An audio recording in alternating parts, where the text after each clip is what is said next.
bertemu kembali dengan saya Miss Mira, tentunya pada mata pelajaran seni budaya khususnya seni tari. Bagaimana kabar kamu semuanya? Miss Mira berharap kamu semua dalam keadaan sehat walafiat dan tetap semangat untuk melaksanakan proses pembelajaran. Nah, untuk pertemuan pertama di tahun ajaran ini, materi yang akan dipelajari yaitu mengenai konsep, teknik, dan prosedur dalam tari kreasi.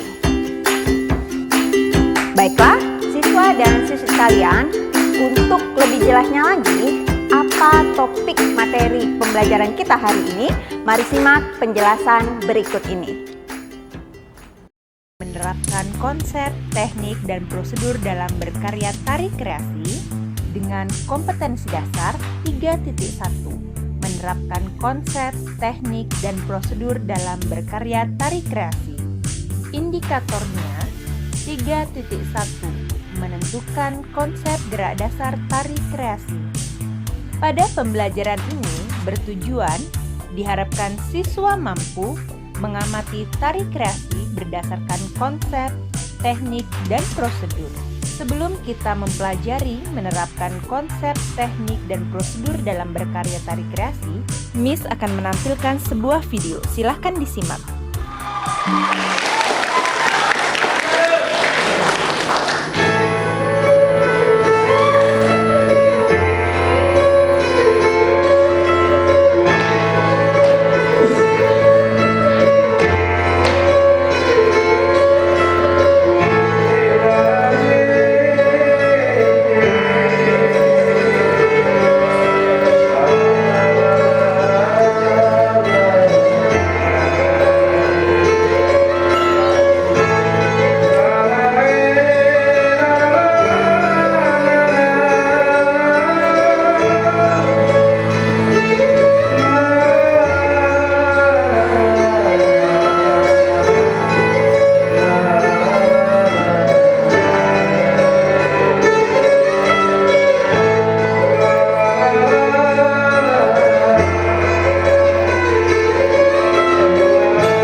Bagaimana menurut kalian anak-anak? Dilihat dari konsep, teknik, dan prosedur dalam berkaryanya.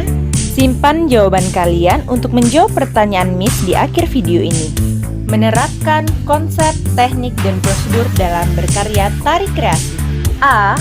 Konsep karya tari kreasi. Karya tari adalah sebuah produk dari masyarakat.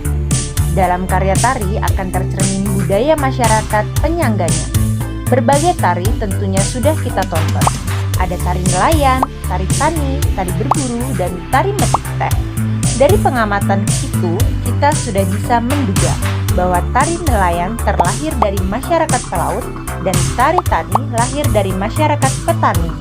Tari tersebut tercipta oleh para seniman yang stimulus lingkungan sekitarnya, sehingga mendorong untuk meniru gerak-gerak alami. Selanjutnya diolah dengan digayakan untuk menjadi sebuah tari. Proses pengolahan gerak itu dilakukan dengan cara penggayaan untuk memperindah atau stilatif, atau bisa juga dengan merombak gerak sehingga berbeda dari gerak asalnya, atau distortif. Dari contoh tari tani dan tari nelayan, kita bisa menarik kesimpulan bahwa tari ternyata bisa terlahir dari peniruan atau imitatif.